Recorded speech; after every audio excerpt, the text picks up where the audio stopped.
There we go. So that is recording. So again, because we're doing that, what we'll do is, I think everybody is on mute, but we'll leave everybody on mute, and then we can pick some questions up at the end. If you've got an absolutely burning question that you really feel like you need to ask as we're going through, type it in the chat, because I have got the chat up on the screen, so I can see that. Yes, otherwise we'll go through this seminar. We'll try and leave a bit of time at the end for some questions.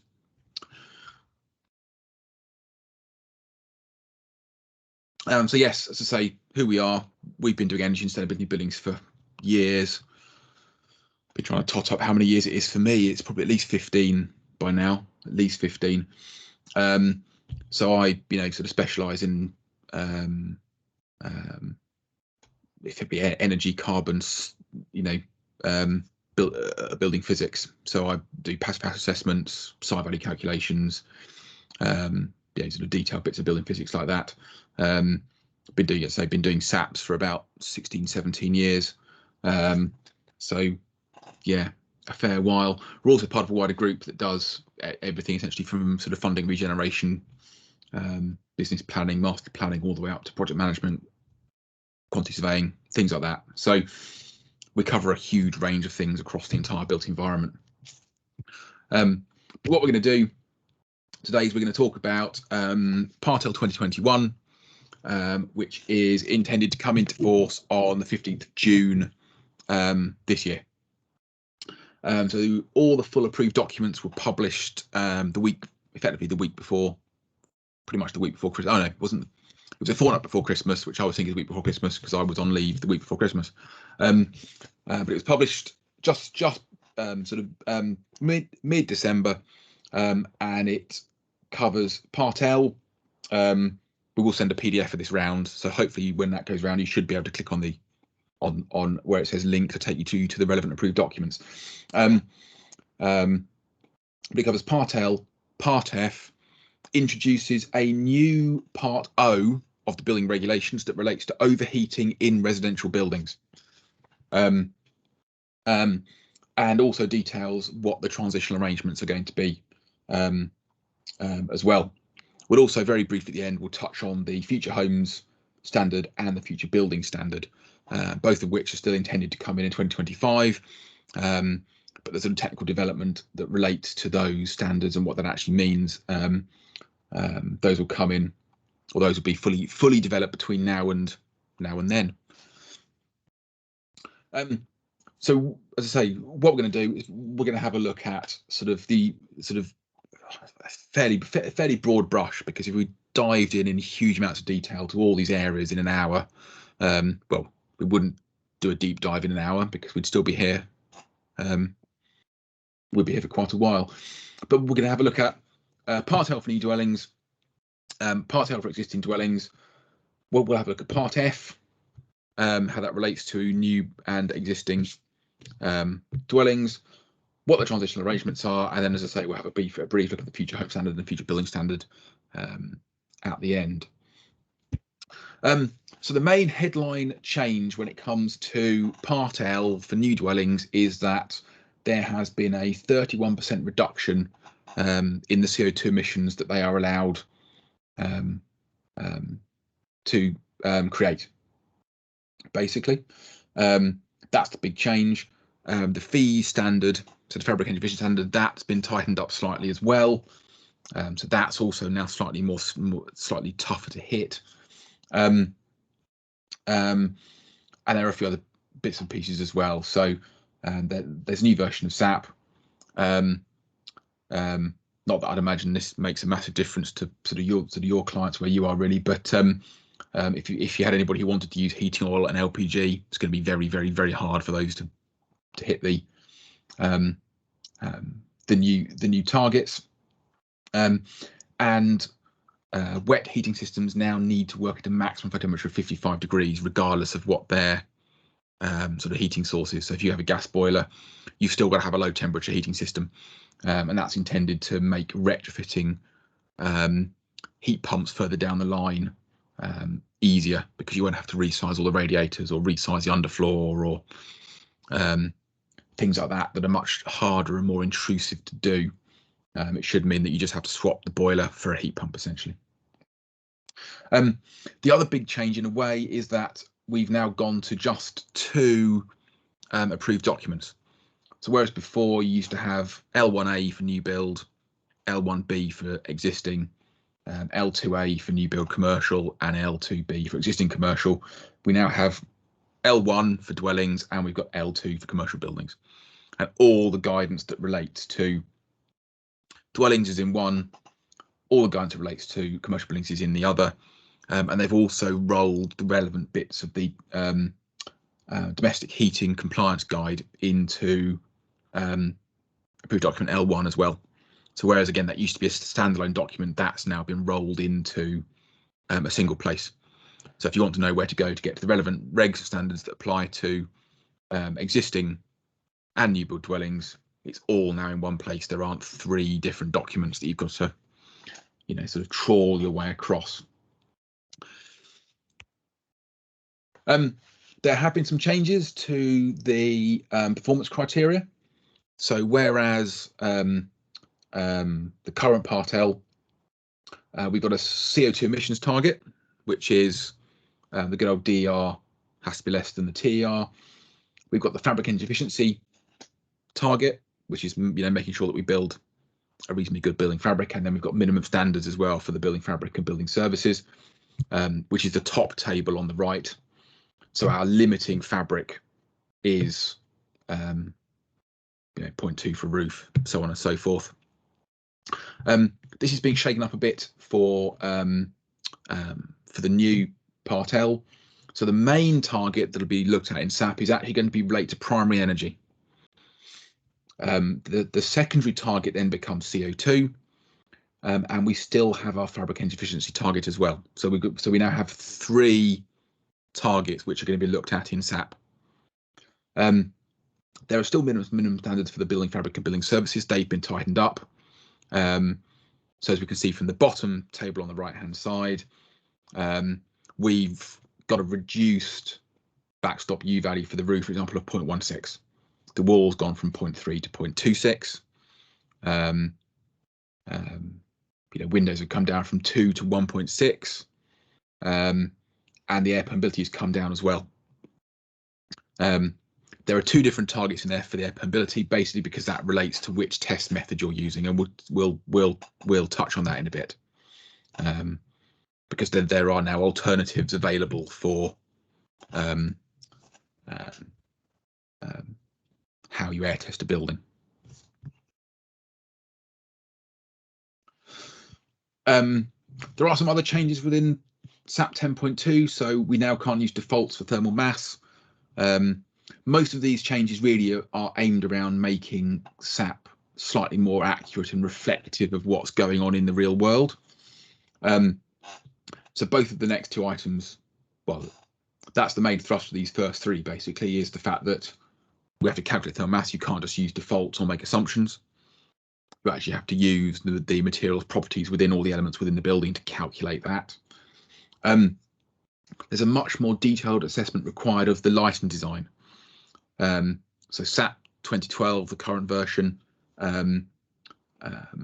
what that essentially does is it looks at the floor area of the building and effectively assumes that you've got a certain amount of lighting based on the floor area of the building, and the proportion then of that's low energy. So if you've got all it's really interested in is the proportion that's low energy. So if you've got, say 100 square meter building that's got 10 LED light fittings in it, SAP believes that has exactly the same energy consumption as a 100 square meter building with 100 LED light fittings in it. Well, obviously the one that's got more lights will use more energy, but at the moment SAP doesn't look at that. It's not interested. So the new SAP will actually pick that up, and you'll be penalised for over lighting a space effectively. The same things happen with hot water consumption. So again, hot water consumption in the current SAP is literally based on floor area. But what you'll what we'll have to do with the new SAP is we'll actually have to plug in the water or the flow rate of showers. And what that's essentially looking at is it's saying, well, you know, the higher flow rate of shower you've got, the more hot water you use in the course of having a shower, and therefore the more energy you need to heat that hot water up. It'll also reflect as well the fact that if you put an electric shower in, you know, then it'll reflect the use of the electric shower rather than, you know, the fact that that shower is isn't necessarily pulling hot water from hot water cylinder or the gas combi, for example. So as I say, those first three things are really mainly designed about trying to sort of increase the accuracy of SAP. The other things that it will also do is it will enable the installation of PV diverters and battery storage to be assessed. So PV diverter essentially is a device that detects when electricity from your PV panels is being exported to the grid.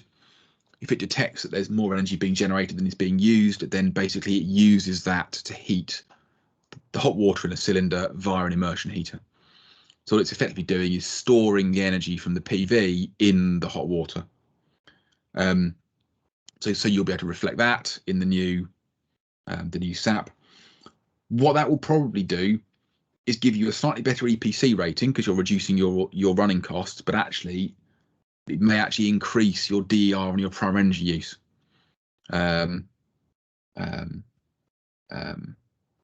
That's very much going to depend on the heating fuel and the heating system that's being used. You know, if you've got a heat pump, for example, that's heating the hot water cylinder, that's running at a much higher efficiency than the immersion would be. So it will change things around. It's going to save you money because it saves you energy, but actually it means that potentially you might be using more energy to do it than you would if you use a different heat source. So it may not necessarily be a benefit to trying to pass the SAP targets for emissions and primary energy. Battery storage can also be put in to SAP. So the bigger the capacity of the battery that you put in, the more energy you store. That doesn't appear to be doesn't affect the DER because it's effectively not, you're storing energy, you're not creating any new energy. But it does appear to be, but it will affect the primary energy use, and because you're using energy that's come straight from the roof, so you don't have the transmission losses that you would if you were diverting it from, or if you're bringing that energy in from a power station, you've got your transmission losses on the way. So it does improve the primary energy consumption, and it'll improve the EPC rating a bit as well, because you're not pulling that energy in from the grid, and therefore you're keeping your costs down essentially. And then again, the heating pattern's been updated. So what they found is that the current version of SAP assumes that buildings are heated all day at the weekend. But actually most people tend to have them on the same heating profile at the weekend they do during the week. So that's been updated. Doesn't affect any compliance side of things, because it's the same in both the notional and the as designed. So it doesn't really affect SAP in that way. But again, it's been tweaked to try and make SAP slightly more accurate. The way the notional building's calculated, that's changed a fair bit from SAP 2012. So this is our complete notional building spec on the right hand side. So we've got external walls are now down at 0.18 on the U value, which is quite a big jump down. Windows have come down a lot as well. So we're down at 1.2 on a window, we're at 1 on a door. The open ability is at 5. We've still got a gas boiler being used to set the notional building, which essentially sets the targets. But we've got a very good efficiency boiler. We've got a wastewater heat recovery system. But the key bit for this is right at the bottom, is the fact that we've actually got PV. So our target's being set with a specification that is a good building fabric, a gas boiler, but a good chunk of PV. So if you want to go down the gas boiler route, and we'll have a look at this in a bit when we have a look at a couple of case studies, if you want to use a gas boiler, you can. You just need to use a good chunk of PV. When I mean a good chunk of PV, it is a lot of PV compared to the amount of PV that you put on at the moment to tweak yourself over over a Part-L target now. This is going to sort of go up fairly substantially. One note: if you are wanting to use a district heat network and you're connecting to an existing district heat network, then there is actually a different notional building used. So you're not going to be penalised for connecting into an existing district heat network, which is what would happen if you applied this spec. Because you're going to connect to an existing district heat network, you've almost got no control over the carbon emissions associated with that network because it's existing, and hence why there's a different specification for that type of building. One of the big changes is that the accredited construction details for thermal bridging are being withdrawn. So you won't be able to use those values. You will have to use the defaults within SAP, either as a default Y value or default individual psi values, unless you can find some that have been calculated by a suitably competent person, or you use the one on the LABC database. So that will have a big impact on the performance across the entire building, particularly on the fees side of things, the fabric efficiency standard side of things. So yes, it's going to be key to get psi values calculated by competent people, particularly for bigger schemes. That's going to be key. Air tightness is seeing a bit of a change. So you will no longer be able to sample test when it comes to air testing. Every single new dwelling will need its own individual air test. There are no exemptions for small sites either. So previously, if you were building 1 or 2 plots on a site, you could then you could be exempted as long as you use the default value in SAP. That's been taken out. Every single new dwelling will need an air test.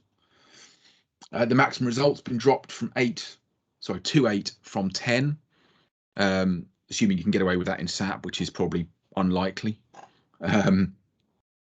But the absolute maximum upper limit that you can go to is now 8.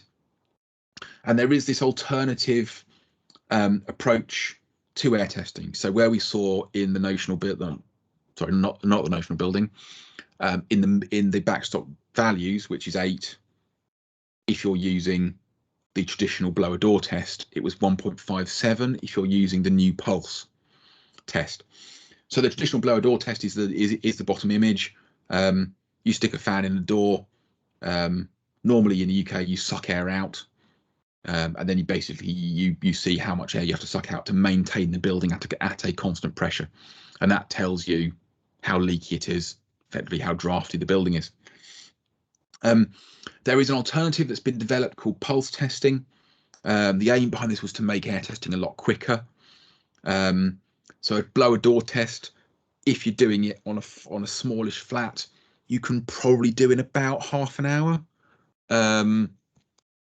A pulse test you should be able to do in about 15 minutes, and the vast majority of that time is waiting for the compressed tank in the kit to charge.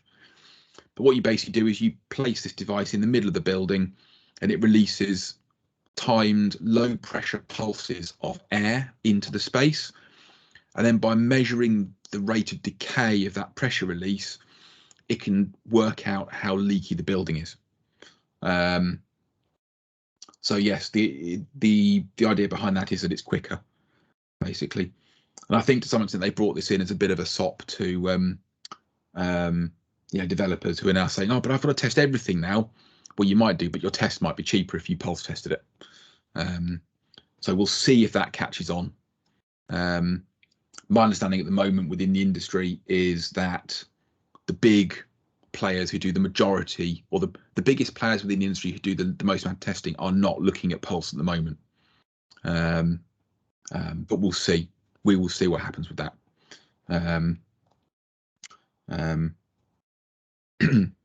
But yes, it's that's a new way of air testing, and partly as a result of bringing the pulse testing side of things in.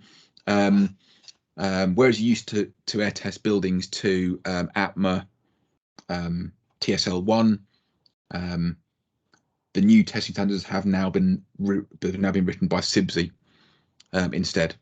So air testing now needs to be undertaken to CIBSE TM23 rather than the old ATMA standards. There is some air tightness guidance that's provided within the approved document. So that's one of the other things that's gone on. They've brought a lot of guidance relating to air tightness, avoidance of thermal bridging, and things like that into the actual approved document. And one of the interesting things within this guidance is the fact that it's written in such a way as to mean that you can't use dot and dab plasterboard if you're relying on the plasterboard as your airtight barrier.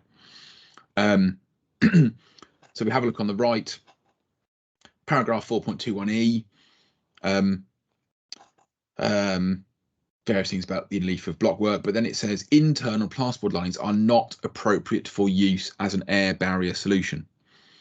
And this is then emphasised right at the bottom in paragraph 4.22, where it says to avoid air movement within thermal elements, either of the following measures should be implemented. The insulation layer should abut the air barrier at all points within the building envelope, and the space between the air barrier and the insulation layer should be filled with solid material. So obviously if we're using dot and dab and the plasterboard is our airtight barrier, neither of those things apply. The air barrier is not against the insulation layer, and the gap between the two is not filled with a solid material.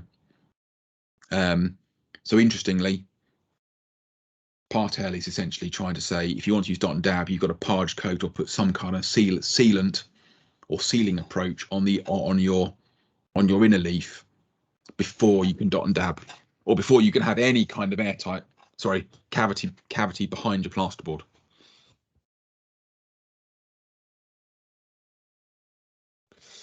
There is also a big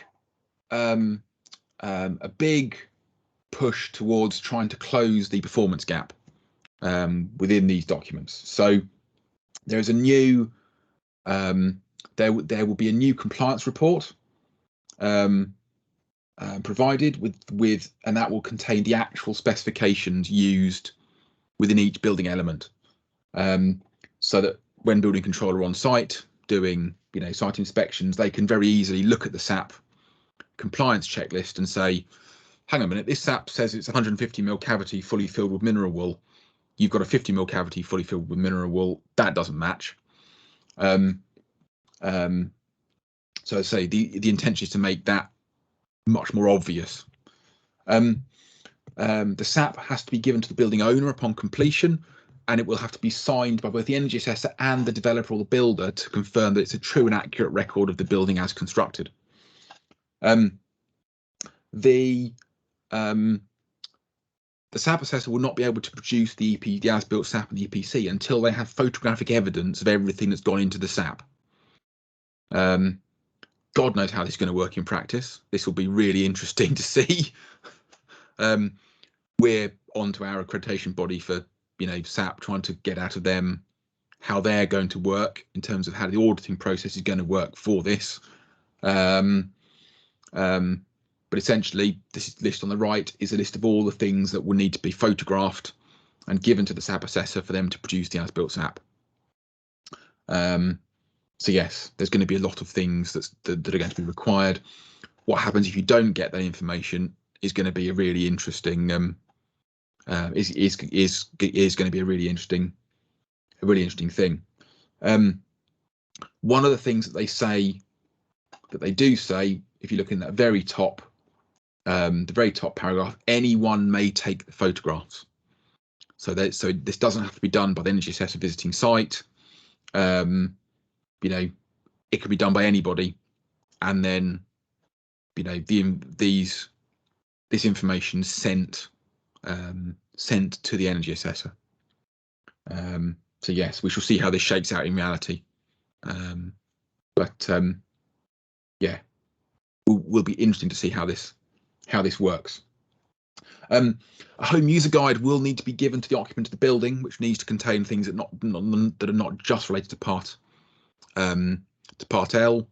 They will also need to contain things that relate to Part F and also to Part O as well.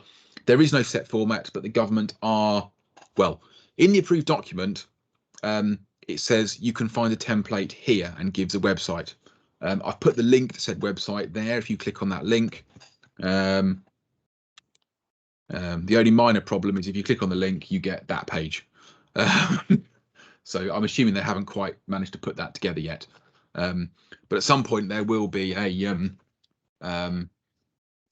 template going up on that link, I would assume.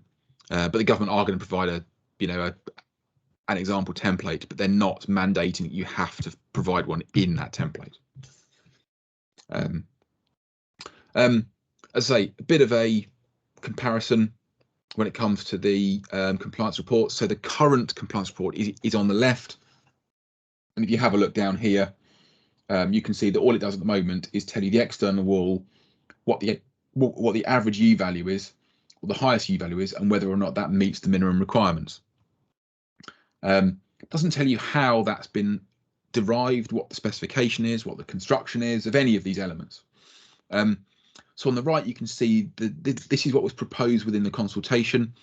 Exactly how this looks, I suspect, will vary depending on software, on SAP software provider. But as you can see, this will actually give you the external wall, the U values, but then will tell you what the construction is. And again, the floor will give you the U value, tell you what the build-up is, so that it makes it much easier to see for every element exactly what's in the building. So again, it should be easier then for building control to be able to spot, whether or not there are any issues when they're on site. So a couple of sort of case study-ish things. Here we have a 3-bed semi-detached house. So on the left-hand column, we've got a specification that's fully compliant with the current Part L, which is because this house has been assessed under the current Part L because that's when it was built.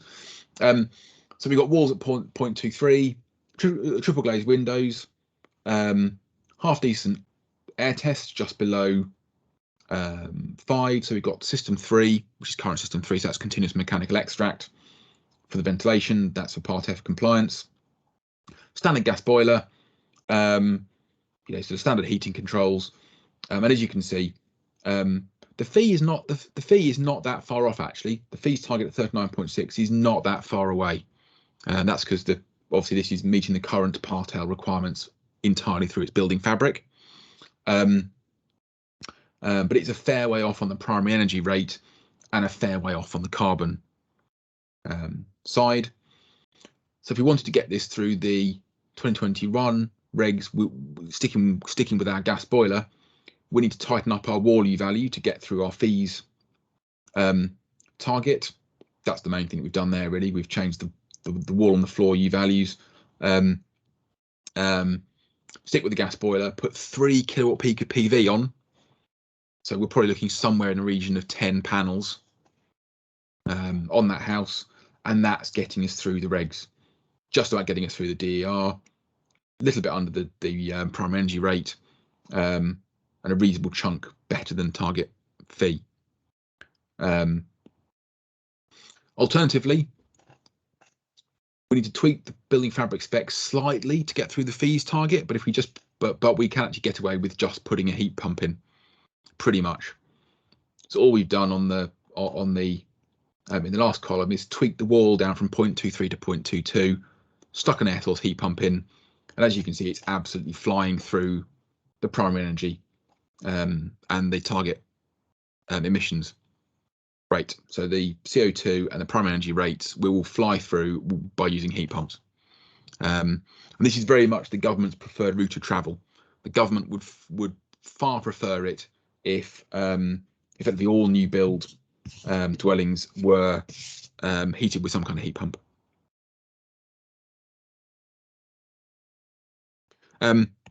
look at a slightly different example. So this is for a 4-bed detached. Again, this starts with a very good building fabric. This is because this is sort of an off-site cross-laminated timber solution. But again, we've got very good building fabric, airtightness tester 2 at the moment. That meets the that already meets the fees target for the new Part L, but doesn't on the primary energy rate or the target emission rate because of the gas boiler. So again, to get this through using gas boiler, we now need 4 kilowatt peak of PV because we've got, you know, bigger house and it's detached. The heat loss is higher, so we need more PV. Or we can build exact the same specification as we are at the moment, fabric wise, and just put a heat pump in. Because the building fabric's already good enough. As long as we get the building fabric good enough to hit the fees target, we can put a heat pump in, and again, it flies through with no issues. So yes, really, the way the government really wants to push people is down the heat pump route. If you want to use a gas boiler, you're going to need a big chunk of PV on the building.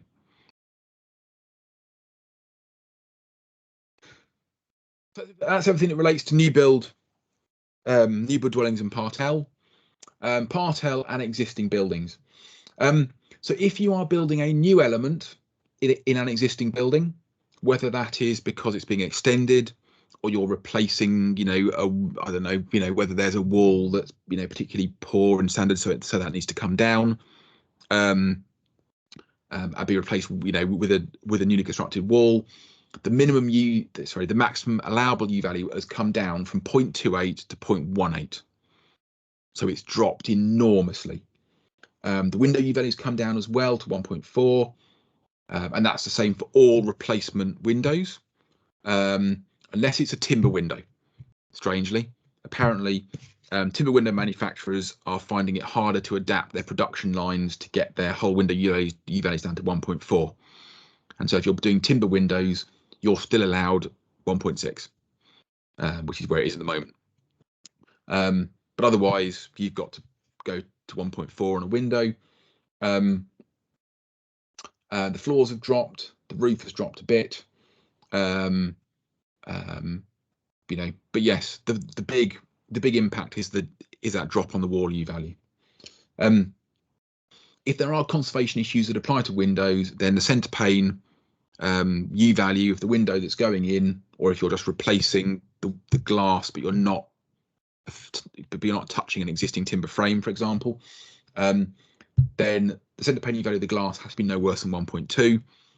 If you can't do that, for example, if it needs to remain a single glazing, then that needs to be supplemented with low E secondary glazing now. So even if you are having to stick with single glazing for conservation, there is now a requirement, effectively, that you add secondary double glazing in behind it. There's no major change really to work that relates to retained or existing thermal elements. So if you're refurbishing something, that basically stays where it is now. Similarly, if you're, you've got a retained value because you're doing a loft conversion, a garage conversion, or you're doing converting a commercial building into residential, for example. Those are still basically the same as they are now. It's still the case that if you can't achieve a required U value, then if it's not technically or functionally feasible, then that's fine. Or if trying to do the remedial work to achieve would not give you a payback of 15 years or less, then you can relax what you do to the point that it does become feasible, or it does then meet that minimum payback requirement. So there's still those sort of two slight get out of jail free cards of technically or functionally viable, and the 15 year simple payback. It is still the case that where more flexibility is required on an extension, so for example, where people want to have large areas of glass on a highly glazed extension, you can still do either an area weighted U value calculation, or you can do the actual versus notional SAP approach. However, if you do the SAP approach Whereas at the moment, the only thing you have to meet is the requirement that the emissions from the from the as designed extension are no worse than one built to notional rates, that you would have to do, i.e. with the glass reduced and meeting all the relevant, backstop U values. You actually will have to comply against all 3 criteria that you do for a new build. So, for example, now the notional, the as design will have to be better than the notional for both carbon emissions, primary energy consumption, and in its fabric energy efficiency standard. I think they've realised that what lots of people were doing were they were either putting a heat pump in or some PV on the roof, or doing other things to the M&E, sticking a wood log burner in, for example, doing things like that meant that they could get away with lower U values in the extension. And they really wanted they obviously wanted to clamp down on this now, and make sure that if you're building an extension, you are actually building it to the to have a good fabric efficiency, and to be energy efficient in its own right, not just being able to use M&E to sort of get through that,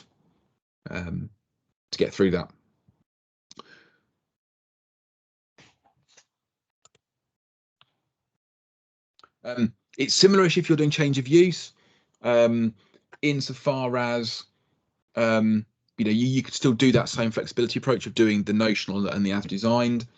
However, if you're doing a conversion, i.e. loft of a complete building, whether it's loft converted, barn conversion, loft conversion, office conversion, that's not checking the fabric energy efficiency standard. So your building conversion only has to check against both the primary energy rate and the carbon emissions. That doesn't have to check against the fabric energy efficiency standard.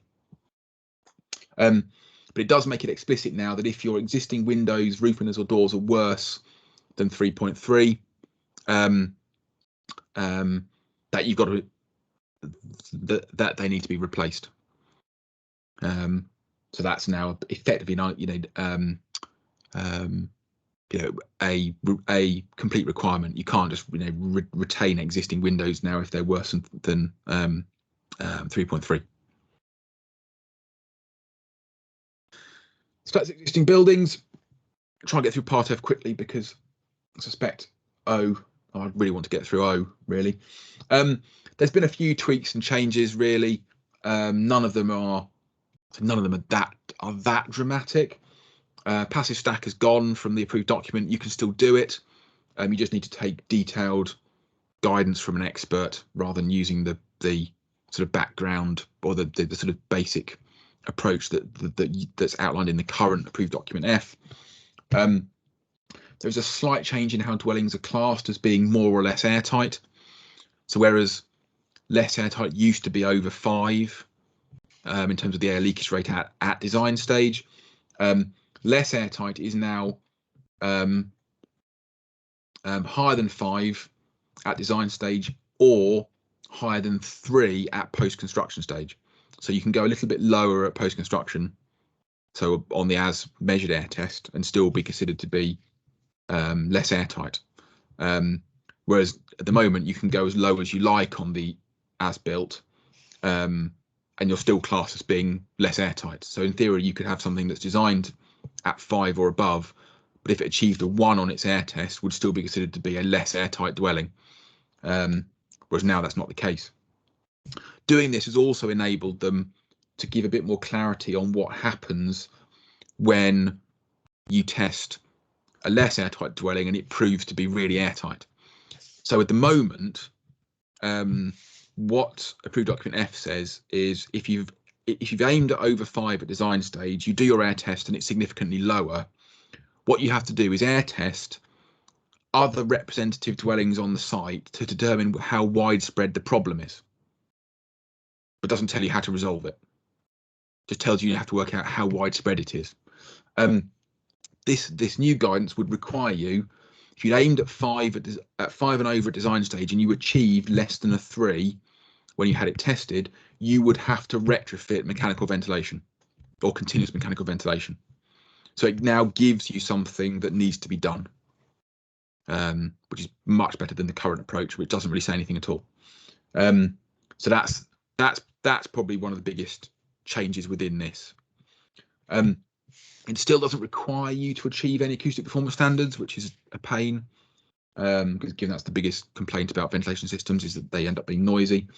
There's still guidance in there as to what it should be if you measured it, but it doesn't require it to be measured. So I can't see anybody measuring it, frankly. But that's a little bit of a shame. What it does do is it now provides you with design criteria for 3 ventilation systems now, whereas it's 4 at the moment, but now it's what's currently system 1, which is your natural ventilation, so trickle vents and intermittent fans. What it defines as continuous mechanical extract, which is currently defined as system 3 in the current ADF, and then what's currently system 4, which is full-blown MVHR. There have been changes to these. I'm not going to go through them in massive detail because we would be here for ages, and I can't imagine many people would find it amazingly interesting like I do. But the biggest change with that relates to how you size background ventilators for system 1. So trickle vents for that first natural ventilation stage, that's a fairly dramatic change in how you calculate how many are needed. So that's quite a big change. The other really big change is the fact that it's now made explicit that testing and commissioning of mechanical ventilation is required for all ventilation systems in whatever type of dwelling they are installed. So if somebody puts a cooker hood in a kitchen as part of a, some work that's being, someone's just having a new kitchen, in theory, that cooker hood needs to be tested and the performance of that cooker hood needs to be given to building control, because ventilation is a controlled fitting. Realistically, what it's really meaning is that there are a lot of people at the moment who do not ask for intermittent fans to be tested on completion. Even though you should, it's now been made explicit that that's required. So as you can see from that intention statement at the top, first paragraph, all fixed mechanical ventilation systems for which testing and adjustment is possible are tested and commissioned. And then at the bottom, airflow rates from mechanical ventilation in new dwellings must be measured. Notice that the ventilation rates must be given to building control body. Note, this applies to intermittent extract as well as continuous mechanical systems. So, your intermittent fan in a bathroom where you're in the natural ventilation regime still needs to be tested on completion, and that test result still needs to be given to building control. So yes, it's basically intended that it's going to apply to everything. Both new build and conversions as well. If you look towards the bottom of that top statement, in the Secretary of State's view, when a new dwelling is created by building work, the requirements of Regulation 42 are met if the installer complies with both of the following: measures and records the mechanical ventilation flow rates and gives that to building control. So even if you're doing a conversion, you still need to comply with these, with the testing of the ventilation systems upon completion. Existing dwellings are seeing quite an interesting change, and there is actually now a requirement to make an assessment of the existing dwelling when doing any work to one to see whether it will adversely affect the ventilation.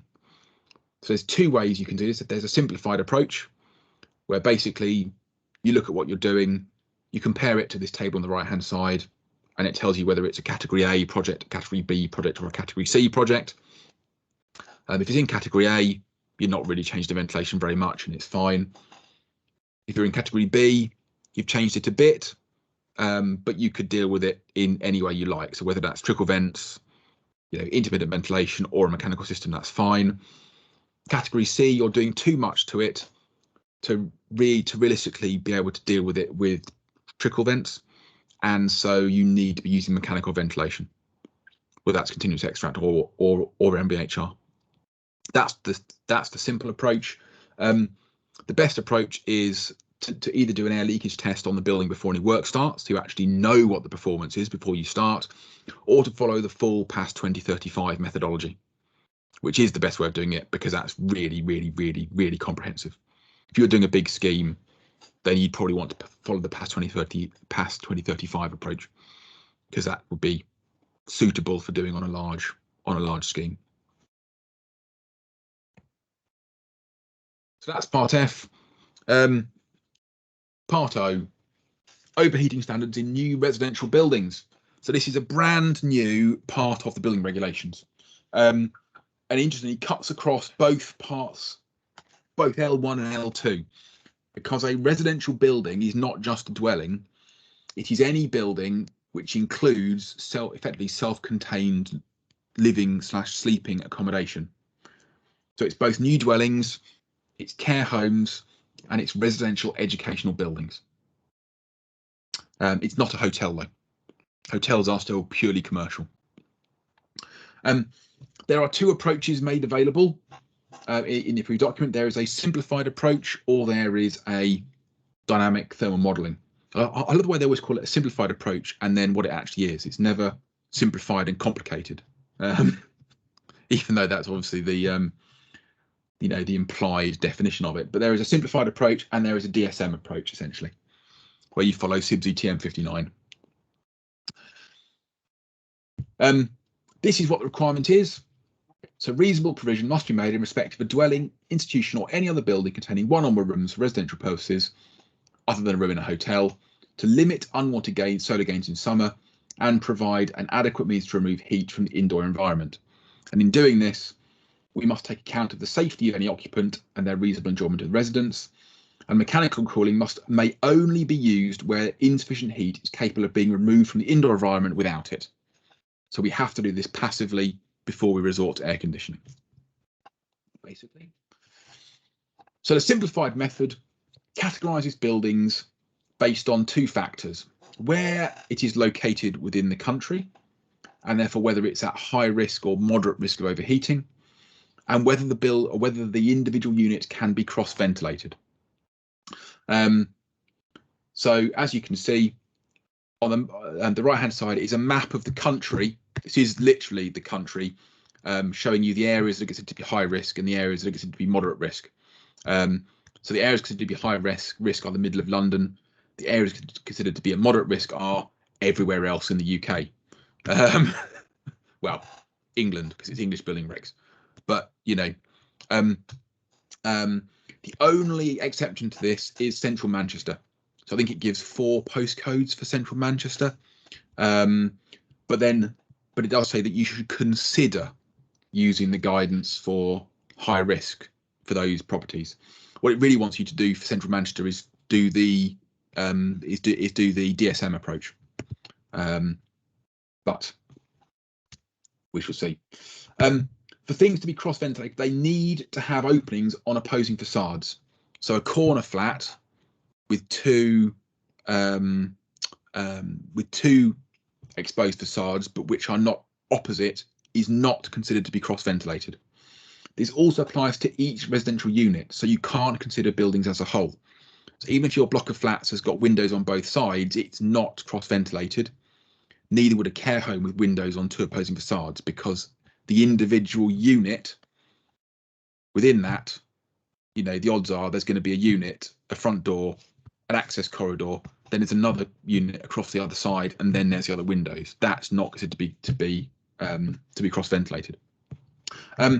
Some units, therefore, in a building may be cross-ventilated, and some may not, because if you do have some elements of the building where it is only 1 unit deep, and so you do have a flat that has opposing facades, then that can be cross-ventilated, but other ones within the same building may not be.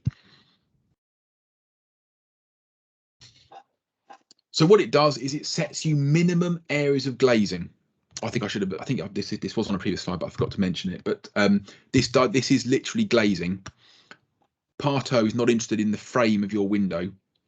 It is literally the area of glass when you're looking at limiting overheating. So it's not the structural opening size. It is literally the area of glass. So the bigger the frame, the less area of glass you have for the same structural opening of a window. We have to use the orientation based on the facade of the unit with the largest glazed area. And what we do then is we look at these buildings on the right, on these tables on the right hand side, and we see how much glazing we're allowed based on a percentage of the floor area. And funnily enough, what you can see is that buildings that have cross ventilation are allowed larger areas of glazing than buildings without, and buildings with a lower risk of overheating, i.e. in a low risk area, are also allowed slightly higher levels of glazing. It also puts limits on a room, so you don't have to apply this blanket across the whole building. You can have one room with a slightly larger area of glazing in it, but again, it still puts a limit on that. You know, so if you were, you know, let's say you know, try to be something that's appropriate for Westminster. You know, let's say you had a big penthouse apartment, and somebody wanted to have the living room on the south facade, all glass because it looks out over the Thames. You know, you could do that so long as, what have we got? If it's a building without cross ventilation, it's in Westminster, you'd only be allowed to have 26% of the floor area of that room as glass. So it's still going to restrict it quite substantially, you know, but it still gives you a little bit of flexibility. All buildings in a high risk location need to provide shading for any glazed areas between the compass points northeast and northwest via south.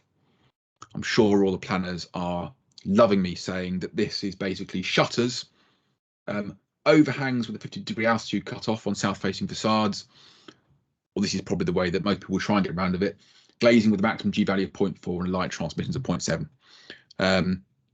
So yes, building regs is going to require people to put things on the outside of their buildings, you know, to comply with Part I potentially. You also need to provide a means to remove excess heat. So all of that essentially is about stopping heat getting into the building. You'll still get heat into the building, so we need to make sure that when it gets in, we can get it back out again. And this is basically opening windows. So what this shows is that openings need to provide free areas.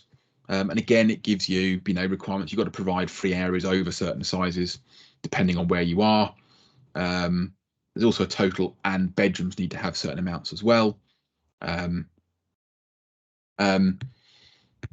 Measurement of any windows or the free area, open area of windows can either be done using product data, in which case the manufacturer can do it following the British standard, or there's a range of tables in Appendix D that basically says how big's your opening, what's the angle, here's your expected free area, essentially. Generally speaking, if you follow this guidance, you will achieve the approved document F purge ventilation requirements without too many problems. So, you know, this will give you a larger amount of purge ventilate, or larger. This is a larger requirement for getting rid of heat than purge vent for Part F. One thing it does say is that you cannot use the simplified method if you have a building using a communal heating system that has a significant amount of horizontal distribution pipework. So where you're running communal heating in the ceiling of corridors to get to flats, that precludes you from using the simplified method. Don't like any of that, because you're looking at it and going, well, my penthouse needs to be fully glazed so that the occupants can see, you know, the people on the balcony at the Tate Modern. Then you can take the dynamic thermal modelling approach, which gives you an awful lot more flexibility over the ventilation, and all the other aspects that go into control of overheating. It's particularly keen for you to use this if you have buildings with high levels of insulation and air tightness. Currently, it doesn't define what that is. You know, given that you might be down at 2 on an air test and 0.18 on your wall U values, is that high levels of insulation and air tightness just to meet building regs? Interesting. Buildings with specific site conditions, that mean it's not well represented by the simplified categories, or buildings that are very highly shaded by anything else, whether that's properties, structures, landscapes, all those kind of things. These are the sort of buildings that we should be using DSM on, or if you're in the middle of Manchester. There are limits placed on certain aspects of the modelling. So because DSM is so flexible, you can do anything with it you like. What they don't want people doing is having stupid criteria for when windows are opened, what temperatures they're at. So these are all defined. So there are things that you have to put here, or that there are parameters that you have to use when it comes to what temperature you open windows, what times of day they're opened. You aren't allowed to model them as being open if they are easily accessible or they present a security risk. Because funnily enough, we don't want somebody to model a block of flats where all the ground floor flats have to have the windows open all the time, because then nobody could ever leave the flat without it being at risk of being burgled. At night time, unoccupied room windows and doors need to be modelled as closed for exact the same reason. And interestingly, you also have to include an entrance door in the model, but you're not allowed to use that for ventilation purposes. So you can't leave the front door open just to get some more ventilation through. So these things are all controlled to make sure people are not doing things that are unrealistic within the modelling. Otherwise, you could get completely the wrong result. To reduce solar gains in the summer, you need to model things like shutters, external blinds or awnings, the overhangs, whether you've got the size of the glazing, the orientation of it, its G value, all these things. What you can't do is use internal blinds, and you cannot use trees, for shading. So you can't rely on people using an internal blind because the heat's already got in by then. You need to stop it before it gets inside the building. You also need to remove excess heat, so we either need things like opening windows, ventilation louvers and external walls, or over windows, mechanical ventilation, or mechanical cooling. What we shouldn't be doing is using mechanical cooling unless it's absolutely necessary. And I suspect this is the bit at which you're going to get to the point at which there is going to be this tension between building regs and planning, and the extent that someone's going to do an analysis of building regs after a building's has been granted its planning consent. They'll run the analysis and go, this is going to overheat. There's then going to be a question of, well, can you go back to planning to say, well, we need to put shutters on, we need to have these ventilation louvers, we need to change the entire fenestration of this because otherwise it's going to overheat. If that's not practical, that's probably the point at which it gets kicked back into building regs, and that's when you'd go, well, okay, well, we can't do that, we can't do that, we can't do that. We're going to have to mechanically cool it because we've got this residual load that we can't get rid of without doing mechanical cooling. The strategy needs to be usable. It needs to take account of whether or not it's in a noisy location, because you can't rely on people opening windows to ventilate the building if it means they won't be able to sleep at night. Similarly, if you have to open a window to purge the heat, but that's over a really busy road, so you're going to have pollution issues. Security. Any opening window needs to stop people falling out of it, and any devices that you use should not allow people to get trapped in them. So, for example, I think if you have louvered things, you can't. They have to resist 100mm diameter sphere being pushed between any elements.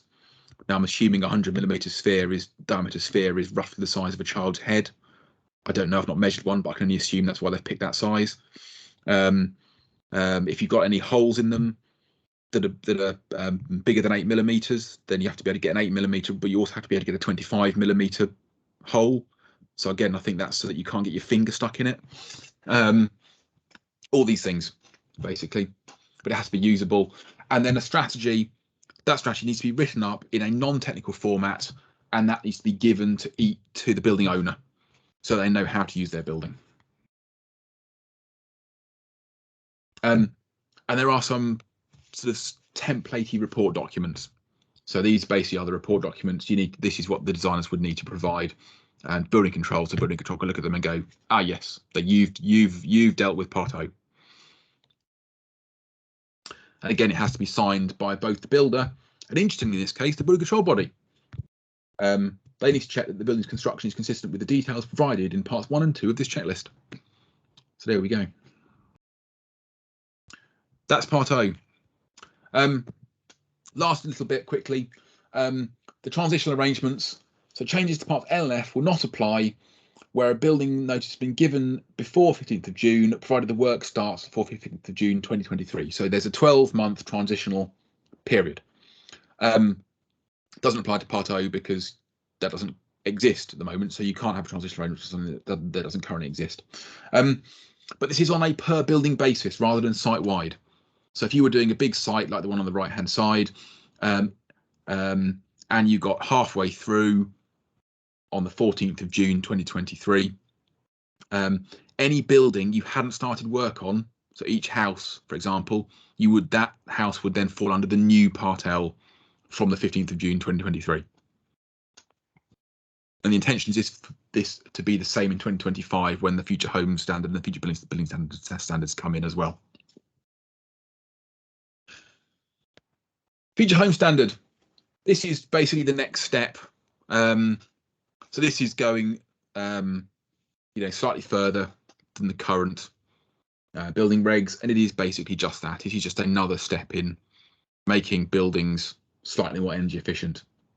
The aim is for this buildings built to the Future Home Standard to emit 75 to 80% less CO2 than one built to the current Part L. And the main way that this is going to happen is that if you look, UVAs are going down a little bit, but not a lot. We're going to triple glazing on the windows, but we are going to a heat pump. So from 2025, the SAP target effectively will be set by a building with a heat pump, and very low U values. So those are the big changes really with that. Yeah, so that's just the milestones with the way they're looking to progress this over the next few years. So yes, definitely a bit of an overview. Has anybody got any specific questions on any of that? Thanks, Tom. Really good. A lot of information. There's a lot of work for us there, isn't there, to pick up on. I just really felt going through that, the practicalities of implementing a lot of these things in central London are going to be quite challenging with the planners and retrofitting. We're doing a lot of retrofitting of existing blocks, and those standards are quite high for retrofitting, aren't they?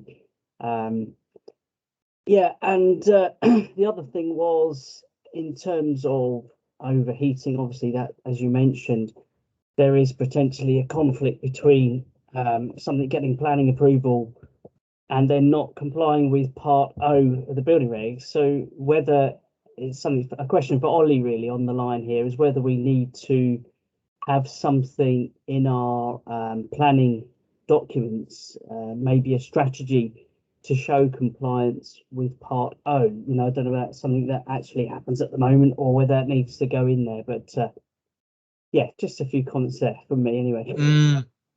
I mean, the London plan at the moment has a requirement for major development to do a TM59 assessment as part of the planning process. However, it does only require you to do the assessment. Doesn't technically require you to get rid of the overheating risk via passive means.